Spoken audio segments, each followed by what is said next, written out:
Hello, and welcome to this Small Business Financials webinar, the single biggest record-keeping mistake that small business owners make.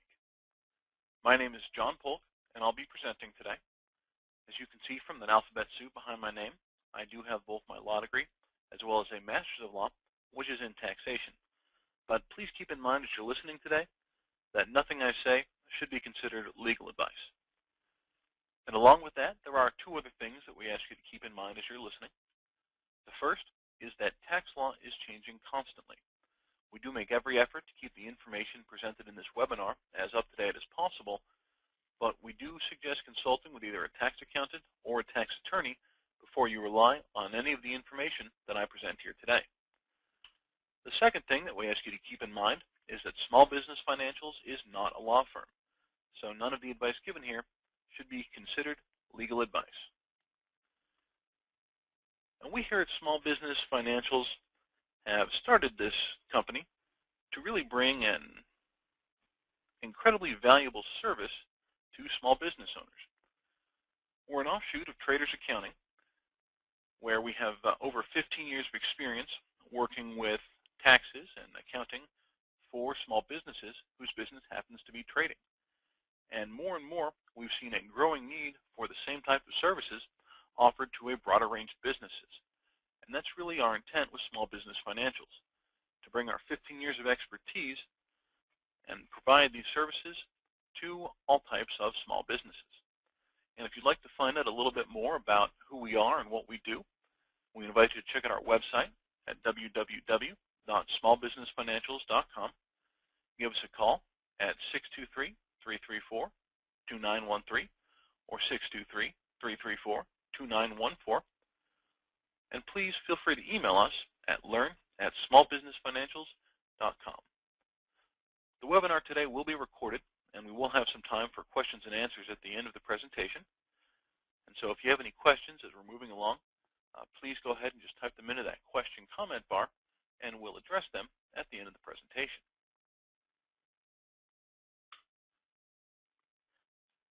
And today I'm talking about the single biggest record-keeping mistake that small business owners make. And this discussion really comes out of the fact that the IRS is cracking down on small businesses. Already this year, the IRS has sent out about 20,000 letters to small business owners across America asking them for further information. And these letters are calling for information on credit card payments and matching up your credit card transactions to your cash transactions. They mention some pretty vague language and request information from you that the IRS is going to use. These are nothing more than a phishing expedition by the IRS. They are looking for more information to challenge your tax returns. And if you haven't already received a letter like this, you can certainly expect to see one in the future, because the IRS is looking more and more at these small businesses. And what are you going to do when the IRS comes knocking on your door and asking for more information? What happens after they've passed this first initial phishing expedition and are now auditing your tax returns? What steps are you going to take to prove that your business is in fact a business entitled to deductions? And the IRS does have a very specific view of just what kind of deductions you can take through a small business. They believe that these deductions are a matter of legislative grace, and so that the burden is on you as the taxpayer, as the small business owner, to keep adequate records substantiating the amount of any deductions or credits that you're claiming. And this is really a matter of good record keeping. You need to have good books to show just how much you're going to deduct for the various expenses of operating your business. But beyond that, you as the taxpayer have the burden to show that you are entitled to claim these deductions, and that you are entitled to be taxed as a business and deduct those business expenses against your income. And the IRS has said on many occasions that the tax court is not bound to accept the taxpayer's self-serving, unverified, and undocumented testimony in order to prove that you are entitled to these deductions. So simply because you say you're a business is not enough for the IRS. You actually need to keep records showing that you are entitled to to be taxed as a business and entitled to take these deductions. And so that's really what I'm talking about today, is keeping adequate records showing that you are entitled to take these deductions as a business. And that really leads back into the reasons that we use business entities in the first place. For these business entities, the biggest reason that they're used is so that you can deduct business expenses. And these deductions are related to every aspect of your business. You can deduct the cost of office supplies. You can deduct any fees that you pay on a regular basis. Any expense that you're paying out related to your business, and the actual standard that the IRS uses is any expense that is ordinary and necessary in the course of your business. You can deduct these against the business's profits and take those deductions on your business's tax return. In addition to being able to deduct business expenses, by operating your business through a business entity, you can also receive the perks of operating a business entity. These perks include simple things like deducting expenses that you're already paying, deducting the cost related to using a portion of your home in your business through a home office deduction, and lead up to perks that involve more substantial things, like being able to deduct your medical expenses through your C corporation's tax return rather than on your personal, and the additional ability to make contributions and operate a self-directed 401k plan to really take charge of your retirement future. The single biggest reason that we use business entities is that by operating your business through an entity, it makes it very easy to show that your business is separate from yourself. And this separation, the legal separation between yourself and your business, is called the corporate veil. Keeping yourself separate from your business gives you the ability to limit personal liability from your business, as well as limiting any sort of liability from any lawsuits against your business or judgments against it. And this limited liability can be especially valuable if, for example, one of your employees, while out on a delivery, happens to run a red light and get in an accident. But in an even worse situation, even if that employee happens to be parked and is involved in an accident that is someone else's fault, there still can be some liability for your business. And if you're not maintaining that legal separation between yourself and the business, that liability can come over and be applied to you.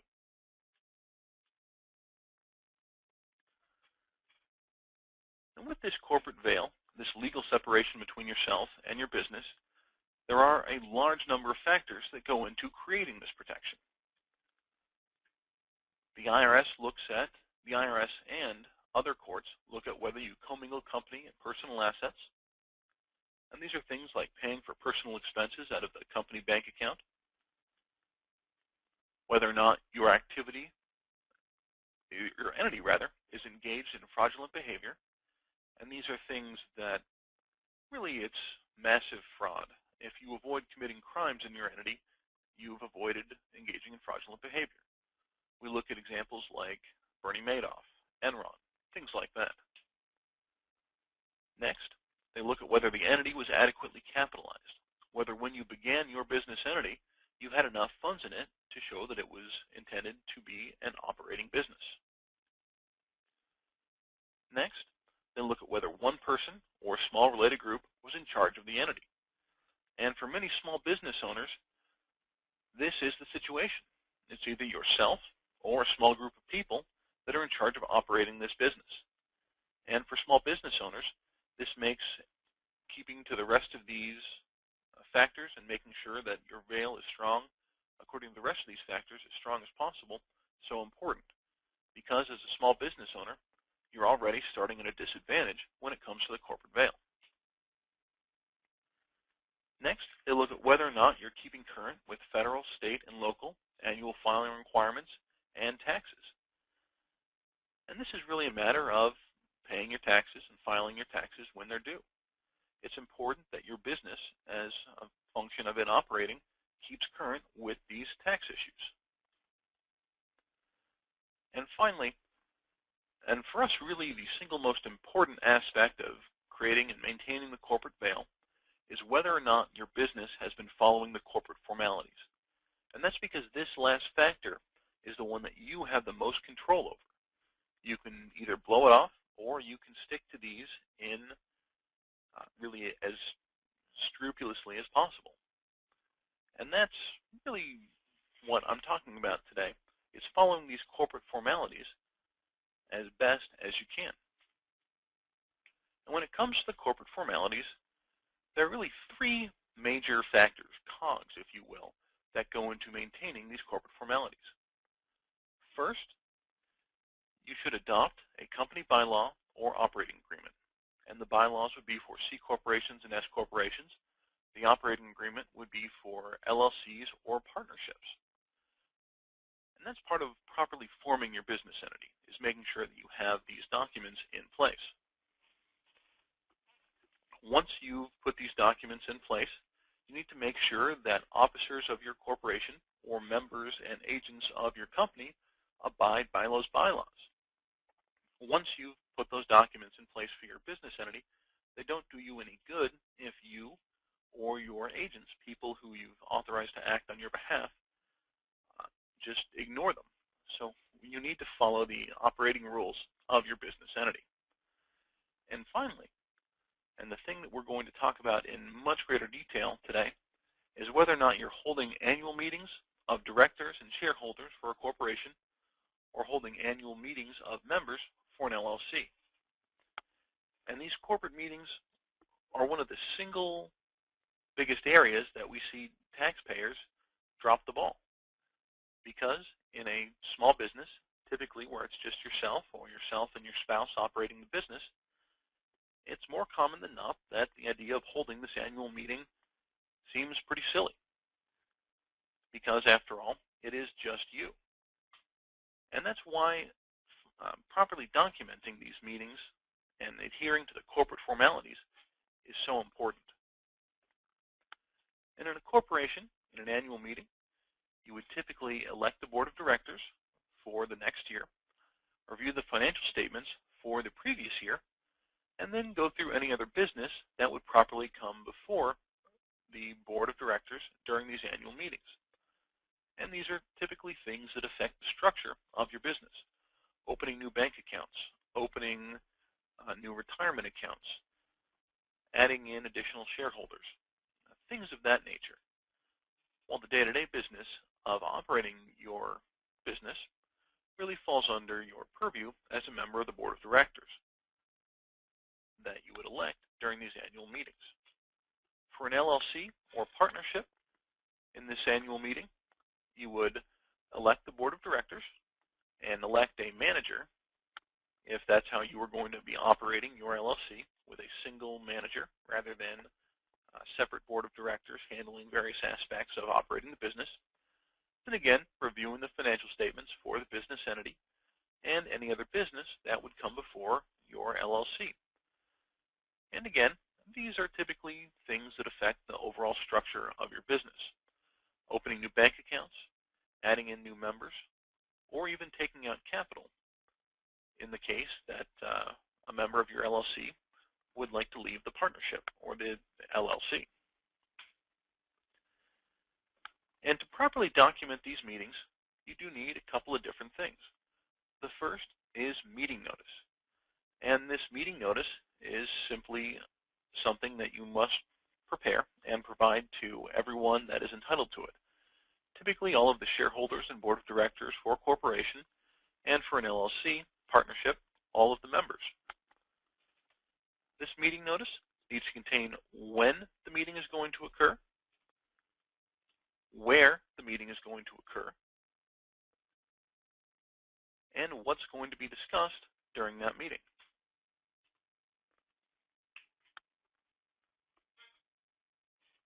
In addition to that waiver of notice, the meeting notice, and that can either be a paper notice that you send out to everyone involved, or you can do a waiver of notice where the members of the corporation or the members of the LLC waive that requirement to send notice to themselves, And typically with these small businesses, a waiver of notice is once prepared.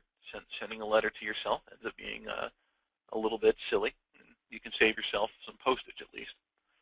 But then in addition to that waiver of notice or notice of meeting, you're also required to keep minutes. And these minutes of your annual meeting are simply detailed records showing what occurred during that meeting. And you would list who attended that meeting, what was discussed during that meeting, including all of the business that comes before it, such as opening a new bank account, adding a new member, things like that. And then what decisions are made. And any decision that you make as a business should be listed in these meeting minutes to show absolutely without a doubt that it was your business that's making these business decisions rather than you as an individual.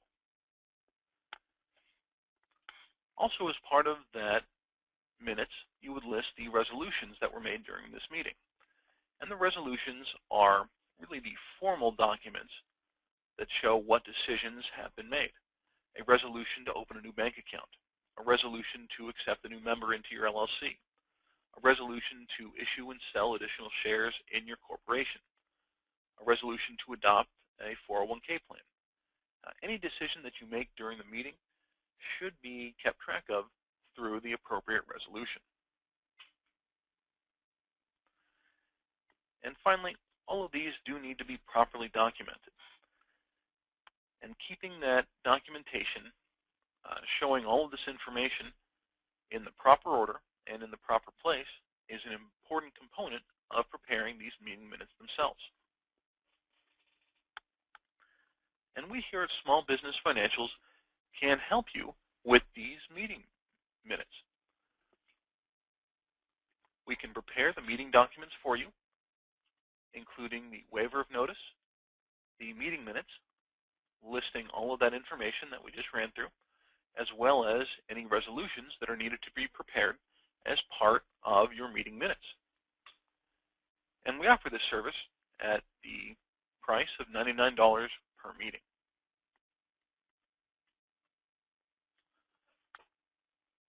If you'd like more information about helping you prepare these meeting minutes, please give us an email, give us a call, and at that point, that's going to finish our presentation today. And we're going to open it up for questions. And so if you have any questions about anything I talked about today, please go ahead and type them into that question comment bar, and we'll address them at this time. But while I'm waiting for those to come in, I just want to thank you all for attending this meeting today. I know that you're all very busy operating your small businesses, and we definitely appreciate taking the time out of your day to hear a little bit about what we have to say. And please, as you move forward operating your business, remember to maintain these corporate formalities, properly hold meetings, and properly document them with these meeting minutes. Because by properly documenting your meetings and your business decisions, you will avoid the single biggest record-keeping mistake that small business owners make.